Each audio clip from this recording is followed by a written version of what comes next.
संगत कैसी जानिए जिथे एक को नाम बखानिए। गुरु चरणा विच विराजमान गुरु रूप प्यारी साध संगत जीओ, वाहिगुरु जी का खालसा वाहिगुरु जी की फतेह। बिना पातां तो सत्संग नसीब नहीं होता, ये पावन बाणी का फरमान है। ते बिना सत्संग तो विकारां दी मैल लैंदी नहीं। एक गुरबाणी सानूं ताकीद करती है। फिर गुरु पातशाह फरमान करते हैं, सत्संगत कैसी जानी। सत्संगत होंदी किदां दी है, जिथे एक को नाम बखानी, जिथे आके दुई दे चाले सारे झगड़े मिट जान, एक दी चर्चा होवे। एक किसदी? एक बार ब्रह्म परमेश्वर अकाल पुरख वाहिगुरू जो सब कुछ करन ते कराउण विच समर्थ है। उस मालक दा गुणगान होवे, उसकी कीर्ति, उसका यश, उसका सिमरन। ते साध संगत जो जितने भी साधन उस मालक की प्राप्ति के दसे ने ना, उन्हां विचों सिमरन सिरमौर है, क्योंकि सिमरन सदके जो है विकारां दी मैल कटदी है। हिरदे विच उस रब जी नाल प्यार बनता है। विकारां तो ये अपने आप मन जिहड़ा है वो वर्ज जाता है ते भटकना तो जीवन बच जाता है ते लोग परलोक दोनों ही सवेले हो जाते हैं। वाहिगुरू रहमत करे, गुरु कृपा करे। धन धन श्री गुरु ग्रंथ साहिब जी की अमृतमयी बाणी विचों सुखमनी साहिब जी की पावन बाणी की विचार व्याख्या करन दा आपां निमाणा जिहा जतन कर रहे हैं। इस आस ते विश्वास के नाल मैं मूरख की केतक बात है, कोट पराती तरिया में। गुरु नानक जिन सुनिया पेखिया से फिर निर्वासना भरिया। गुरु पातशाह ने साक्षात जिन्होंने दर्शन कर ले वो भी बड़े भागां वाले, ते जेड़े अज पावन बाणी विचों कर रहे हैं या पावन बाणी विचों करनगे वो भी बड़े भागां वाले। कोट पराती तरिया रहे। गुरु पंचम पातशाह गारंटी दे रहे हैं, कहते करोड़ों पापी जिहड़े ने ना वो तर गए। गुरु नानक जिन सुनिया पेखिया, जिन्होंने सुनिया गुरु पातशाह नूं या पेखिया भाव दीदार कीते, दर्शन कीते ने। और साथ ही पावन बाणी नूं पढ़ के भी पावन बाणी विचों गुरु नानक पातशाह दे दीदार हो सकते हैं ते अनेकां नूं होए भी ने। धन धन बाबा नंद सिंह जी होए बाणी विचों, कहते गुरु नानक पातशाह दे साक्षात दर्शन कीते गुरु ग्रंथ साहिब दे विचों। ते साथ समझो साक्षात परमात्मा दे दर्शन भी पावन बाणी नूं पढ़ के होंदे। उस एक दे नाल लिव जुड़दी है ते अजपा जाप चलता है। फिर ये उच्ची अवस्था का जिक्र है जिन्होंने माणिया है, ते उसको बयान नहीं किया जा सकता। जिन्होंने माणिया उन्होंने फिर कह दिता है, कहो कबीर गूंगे गुड़ खाया, गुजरी तो क्या कही। जिवें गूंगा है ना, गुड़ खावे, मिठाई खावे, उस रस को महसूस कर रहा है, उसका आनंद भी मान रहा है, पर वो गूंगा है, उसको अभिव्यक्त नहीं कर सकता। ये नहीं दस सकता कि मैनूं कितना आनंद आ रहा है। शब्द के राही वो बोल के नहीं बयान कर सकता, पर उसकी अनुभूति जुड़ी है उसनों है, उस आनंद नूं, उस रस नूं वो मान रहा है। ते साथ समझियो इसी तरह गुरु पातशाह की इस पावन बाणी नूं, अमृतमयी बाणी नूं जदों बार बार पढ़ते हैं ना, ते जदों ये बाणी रस बनन लग पवे, 36 प्रकार के भोजन साडे को परोस के रख दिते जाण, जिन्ने तक आपां उसनूं खावांगे नहीं, पचावांगे नहीं, जे को खावे जे को पुंजे तिसका होएगा। गुरु पातशाह कहते जेड़ा इस पावन बाणी नूं मतलब इसनूं अंदर ले जाएगा, किवें ले जाएगा? सिमर सिमर के ले जाएगा। फिर की होगा? पचा भी लवेगा। फिर ये ना गुमान कर बैठिए कोई असी तो इतना पाठ करते हैं, असी तो 4-4 बारी गुरुद्वारे छाजरियां लगाते हैं, असी इतने इतने पाठ करते हैं, इतने सहज पाठ करते हैं, साडा इतना नितनेम है, या असी इतना अमृत वेले की संभाल करते हैं। फिर नाल दी नाल कमाई जुड़ती जाती है। ते जदों ये ध्यान बनया रहे कि गुरु ने कृपा की, इसलिए गुरु नूं विच रखिया है, हर थां ते गुरु की मध्यस्थता रखी है। गुरु प्रसाद किया गुरु पातशाह ने, एक ओंकार तो बात शुरू करते हैं। गुरु प्रसाद ते संपूर्ण होती है, क्योंकि जो कुछ भी प्राप्त होया वो गुरु ने रहमत सदके होया। ते जदों ये भावना बनी रहेगी तो वो अकाल पुरख वाहिगुरू होर कृपा करेगा। अज आपां 16वीं अष्टपदी की तीसरी पौड़ी की विचार करनी है। गुरु पातशाह फरमान करते, जाति लीला की मित नाहीं, सगल देव हारे अवतारी, पिता का जन्म के जाने पुत्र, सगल प्रोई अपने सूत्र, सुमत ज्ञान ध्यान मिले, जन नाम चंदास नाम त्यागे से, कह गुण में जाको परमाए, जन्म मरे फिर आवे जाए, ऊंच नीच किसके स्थान, जैसा जनावे तैसा नानक जान। ऊंच नीच किसके स्थान, जैसा जनावे तैसा नानक जान। गुरपातशाह पावन फरमान करते हैं, बड़ी गहरी बातां एक एक तुक दे अंदर गुरपातशाह जीवन दे विच असीं किवें विचरण कर रहे हां ते सानूं किवें विचरण करना चाहिदा है, ये सेध दिंदे गुरपातशाह फरमान करते हैं, जाकी लीला की मित नाहे, जिस दी कोतक, जिस दी खेडां, जिस दी रचना, जो वो तमाशे कर रहे हैं वो परमात्मा वो बाजीगर है, बड़ी वड्डी वड्डी बाजियां पांदा है ते ये कोई विरला जिसनों वो सूझ बख्शता है ना, उन्होंने समझ आती है, कौन जान सकता है। आप भी किसी दे विच कोई सोचे ना भी किताबी ज्ञान नाल एक पोत ग्रंथां नूं पढ़ के मैनूं ये सोची आ जाए कि नहीं, उसकी कृपा हो जाए तो साथ समझो पिंगले भी पर्वत ते चढ़ना, गूंगे भी बोलण लग पैण ते साथ समझ जी उसकी कृपा नहीं तो फिर साथ समझ सब कुछ होंदे हुए भी कहण दी साडी कोई समझता नहीं, मैं आपको बोलना जानता ते सब कुछ उसके हुक्म दे नाल जदों इस तरह भावना हिरदे करके बड़ी रहे उपरों उपरों सारे कहते हैं, पर जदों कोई किसी की तारीफ करे तो फिर साथ समझो ये कहे ना भी मैं ते तेरे चरणों की टोड़वे नहीं। कई बार मैंने इस गल का ध्यान आ जाता है कि अगला बंदा फिर वो सोचे कि उसने एज इट इज कबूल कर लिया कि हाँ जी तुसी छोटे हो, असी बहुत मैं बहुत उच्चा हाँ।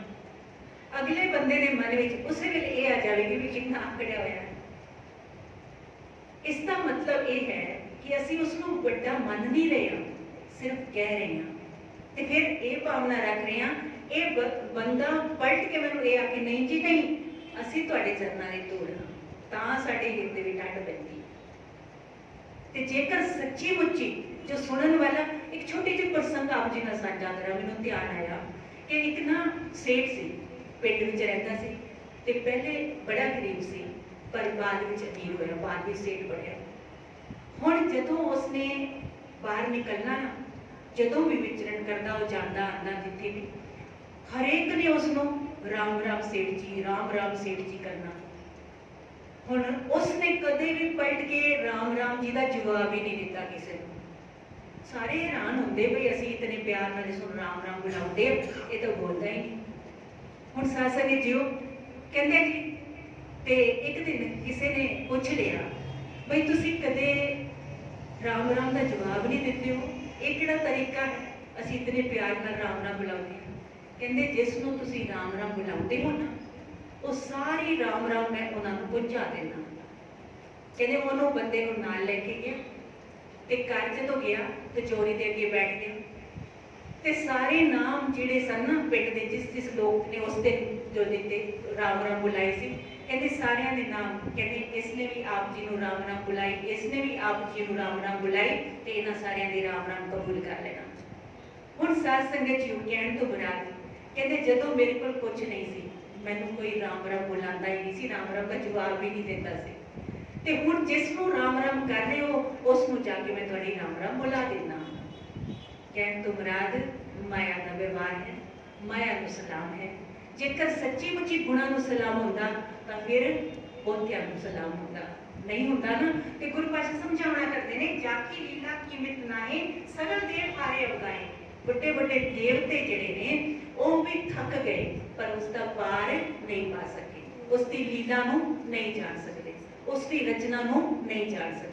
किसी ने नेति नेति किया, किसी ने कहा कोई ना जाने तेरा केता केवट चीरा, गुरबाणी में ये किया कोई नहीं जानता कदों उसकी मौज आई बनाण दी, कदों उसकी मौज आवेगी समेटण दी, कदों वो की तू की कर दिंदा है उसकी कुत कल कोई नहीं जान सकता।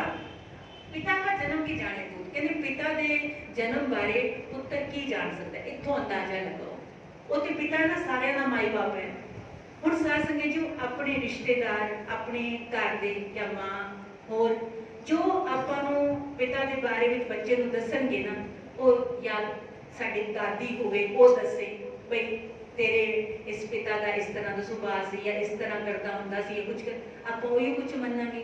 सानू तो नहीं पता ना कि वो किदां दे सी, किस तरह सी उन्हां दा बचपन, किस तरह दा उन्हां दी ਉਹ ਸਮਾਂ ਸੀ, ਜਿਵੇਂ ਉਹ ਦੱਸਿਆ ਜਾਵੇਗਾ ਉਸੇ ਤਰ੍ਹਾਂ। ਕਹਿਣ ਤੋਂ ਮੁਰਾਦ ਜਿਵੇਂ ਜਿਵੇਂ ਵੇਦ ਗ੍ਰੰਥ ਧਰਮ ਸ਼ਾਸਤਰ ਇਹ ਸਾਰੇ ਜਾਂ ਰਿਸ਼ੀ ਮੁਨੀ ਪੀਰ ਪੈਗੰਬਰ ਔਲੀਆ ਅਵਤਾਰ ਕਹਿੰਦੇ ਨੇ, ਆਪਾਂ ਉਸੇ ਤਰ੍ਹਾਂ ਮੰਨ ਲੈਂਦੇ ਹਾਂ, है ना। ਉਹਨਾਂ ਉਸ ਦੀ ਖੇਡਾਂ ਨੂੰ, ਉਸ ਦੇ ਕੋਤਕਾਂ ਨੂੰ ਉਸੇ ਤਰ੍ਹਾਂ ਮੰਨ ਲੈਂਦੇ ਹਾਂ। ਕ੍ਰਿਸ਼ਨ ਦੀ ਲੀਲਾ ਦੇ ਬਾਰੇ ਕੋਈ ਦੱਸਦਾ, ਆਪਾਂ ਉਸ ਤਰ੍ਹਾਂ ਮੰਨ ਲੈਂਦੇ ਹਾਂ, ਉਸ ਤਰ੍ਹਾਂ ਦੀ ਛਵੀ ਬਣ ਜਾਂਦੀ ਹੈ। ਕਿਆ ਪਰਮਾਤਮਾ ਜੋ ਨਿਰਗੁਣ ਦੀ ਉਪਾਸਕ ਨੇ ਉਹ ਜਿਸ ਤਰ੍ਹਾਂ ਕਿਹਾ ਜਾਂਦਾ ਹੈ, ਉਸ ਤਰ੍ਹਾਂ ਜੋ ਵੇਦ ਗ੍ਰੰਥ ਸ਼ਾਸਤਰ ਕਹਿੰਦੇ ਨੇ ਉਸ ਤਰ੍ਹਾਂ ਮੰਨ ਲੈਂਦੇ।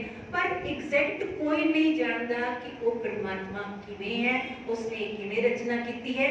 ਇਸ ਲਈ ਗੁਰੂ ਪਾਤਸ਼ਾਹ ਸਪਸ਼ਟ ਕਰਦੇ ਨੇ ਕਿ ਪਿਤਾ ਦਾ ਜਨਮ ਕੇ ਜਾਣੇ ਤੋਂ ਸਗਲ ਪਰੋਈ ਆਪਣੇ ਸੁਖ, ਸਾਰਿਆਂ ਨੇ ਉਸਨੇ ਆਪਣੀ ਡੋਰ ਵਿੱਚ ਬੰਨਿਆ ਹੋਇਆ ਹੈ, ਉਸਦੇ ਸੁੱਤ ਵਿੱਚ ਸਾਰੇ ਬੰਨੇ ਹੋਏ ਨੇ। ਤੇ ਉਹ ਬਾਜੀਗਰ ਜਿਸ ਤਰ੍ਹਾਂ ਦੀ ਬਾਜੀ ਪਾ ਰਿਹਾ ਉਸ ਤਰ੍ਹਾਂ ਹੀ ਸਾਰੀ ਕਠਪੁਤਲੀਆਂ ਨੇ ਉਸਦੇ ਹੱਥ ਦੀਆਂ, ਤੇ ਉਹੀ ਕੁਝ ਨਾਚ ਨੱਚ ਰਹੀਆਂ ਨੇ ਜਿਸ ਤਰ੍ਹਾਂ ਦਾ ਉਹ ਬਾਜੀਗਰ ਨਚਾ ਰਿਹਾ ਹੈ। ਕੋਈ ਨਹੀਂ ਜਾਣਦਾ ਸਗਲ ਪਰੋਈ ਆਪਣੇ ਸੁਮਤ ਗਿਆਨ ਗਿਆਨ ਦਿੱਤੇ, ਜਿਸ ਨੂੰ ਸੁਮਤ ਬਖਸ਼ੀ, ਜਿਸ ਨੂੰ ਗਿਆਨ ਬਖਸ਼ਿਆ, ਜਿਸ ਨੂੰ ਇਕਾਗਰਤਾ ਬਖਸ਼ੀ, ਧਿਆਨ ਬਖਸ਼ਿਆ, ਉਸ ਨੂੰ ਸਮਝ ਆਈ ਕਿ मेरा जीवन का मकसद ये नहीं कि मैं रब जी का अंत पाना है। उसको ये समझ आई कि वो अनंत है, वो असीम है, मैं उसनों नहीं जान सकता, पर इतनी समझ आई कि गुरु कृपा सदके उसनों जप जप के उसका रूप होया जा सकता है। ये समझ आई। गुरु पातशाह समझाते ने सगल परोई अपने सूत सुमत ज्ञान ज्ञान जिन दे जन दास नाम त्यावे से, वो दास बन के निमाणे हो के उसके दर ते टह के फिर उसका नाम जपते हैं। ये नहीं, वो ये मान नहीं करते मैं तेरा इतना नाम जप रहा, मैं इतने नितनेम कर रहा, मैं इतनी सेवा कर रहा।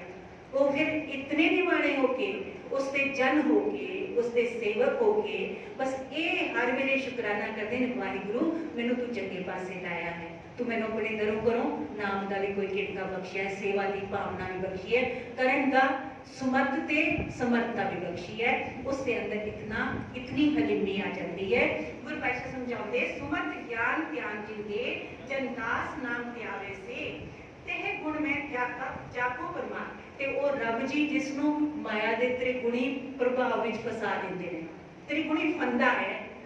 कबीर जी इत्थों तक आखते ने माया मां ठगनी हम जानी, त्रिगुण फास लिए कर डोले बोले मधुर मानी। कहते त्रिगुणी फंदा है, रजोगुण सतोगुण तमोगुण तीनों ही अपनी अपनी जगह पे बहुत प्रभाव रखते हैं अपना। ते सासन जो तेरे माया का प्रभाव ऐसा है, वो त्रिगुणी फंदे विच बंदा फसिया होया बंदा कदे विचारन दी जोग ही नहीं रहता कि मेरे जीवन का कोई होर मनोरथ भी है माया कट्ठी करन तो सिवाय। जैसे मोया साथ भी नहीं जाना ते पापा वजों कट्ठी भी नहीं होने। ते साध संगत जी फिर ये समझ किसी वेले नूं वो वाहिगुरु आप बख्शता है, फिर उसनूं माया बख्श के भी उसदे विच गलतान नहीं होण दिंदा। एक होर उसकी रहमत होती है। गुरु पातशाह समझाते हैं तह गुण में जाको फरमाए जन्म मरे फिर आ जाए, जिन्होंने त्रिगुणी पास विच फसाया हुआ रब जी ने, तो फिर वो जन्म मरण की गेड़ विच पए रहंदे, 84 की गेड़ विच पए रहंदे ने। जन्म मरे फिर आवे जाए ऊंच नीच तिसके स्थान, फिर वो कदे किसी टेढ़ी जोन में, कदे किसी टेढ़ी जोन में, कदे बहुत बहुत निमान वाल चले जाना। इंसाना की वो जानवरों तो भी बदतर स्थिति हो जानी उन्होंने। ते करतूत पशु की क्या ना गुरु पातशाह ने, करतूत पशु की मानस जात लोग बचारा करे दिता।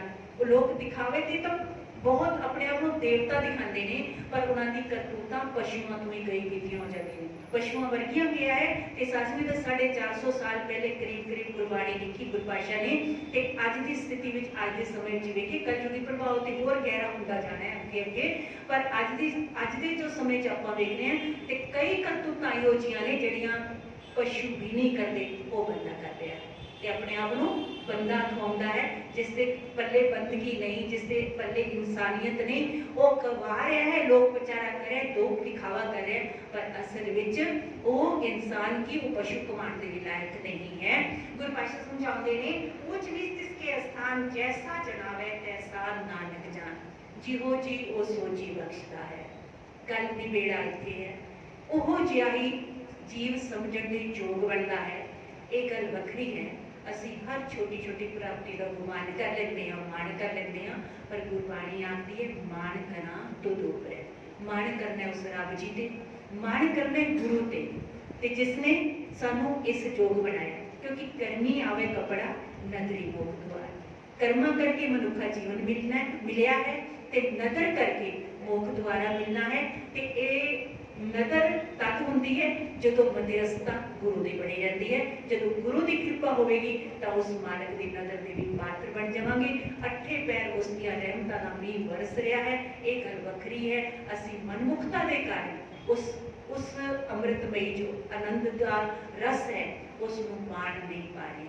वाहिगुरु जे कृपा करे, जिवें अखीरले तुक विच गुरु पातशाह ने फरमाया, जे वो रहमत कर देवे, वो बख्शिश कर देवे तां सब कुछ दी सोची आ जाती है ते मनुखा जीवन सफल ते धन दा जोग हो जाता है। गुरु कृपा करे, कोई कणी प्यार दी हनीमी दी इस पावन बाणी दी अमृतमय बाणी दी साडे भी हिरदे घरां विच इस कदर रस वस जावे जिस सदके ये लोग सुखीए पर लोग सुहेले नानक हरगुरु आपे मिले दी अवस्था बन सके। भुल्लां चुकां दी खिमा बख्शियो जी।